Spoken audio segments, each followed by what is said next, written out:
Episode 2 of Game Type. I look through some interesting ways you can improve your typing and have fun at the same time. This episode we have Valiant Knights, the typing of the dead Overkill, and the Coop Times.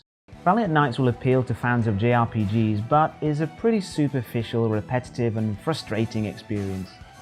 Type words that deal damage to an array of quite beautifully drawn monsters. Each member of your party can deal extra damage to certain monsters based on a spirit system. So I think this is a missed opportunity to include things like party choice, stats, gear upgrades, character classes, all that good RPG stuff. I felt like I did better when I wasn't thinking about which party member to use on a particular monster, and I was also a bit confused about the combos in the top right corner of the screen. Because there's no tutorial or any kind of guides when you're playing the game, it's quite hard to know what you're supposed to do. One day somebody will take this a bit further, but for now it's probably best left back in the tavern in a dark corner and a lonely table by itself. Unless you're a fan of the aesthetic, in which case, have at it. The Typing of the Dead Overkill is a ridiculously over-the-top typing spin-off of the popular typing game from way back, which itself is a spin-off of the original shooting game that, would you believe it, had you killing zombies with a gun instead of a keyboard. Yuck. Type the words, kill the everything. The grindhouse B-movie blaxploitation style is one I really like, and along with the soundtrack it makes the game really fun to play as a way to practice your typing and blow off a bit of steam at the same time. There's a few different modes to try out, as well as some mini-games, co-op and tons more dictionaries to add as DLC all through the workshop.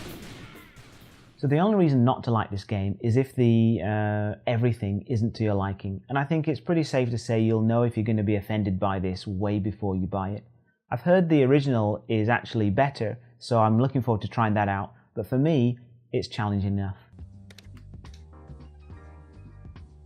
Last up is a bit of an odd one, but it's so innovative that I had to include it. Coop Times is an exercise in typing and creative writing. After being given a prompt, you need to write a short article that covers the main points. You need to finish your article before the deadline overtakes you, and since you're using a typewriter, you can't just backspace to fix your typos. I really like this idea, and it's fun just to type out ridiculous articles and then read them along with those written by other people.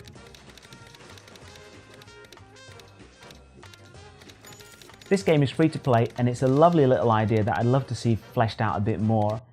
It's kind of embarrassing to see all your typos there for everybody to see, but it's also fun to read other people's articles and see how they did as well. So it's definitely worth a try.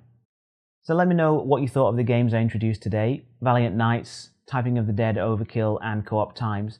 How would you improve Valiant Knights? And have you played the original Typing of the Dead? And I'll see you next time for some more typing games.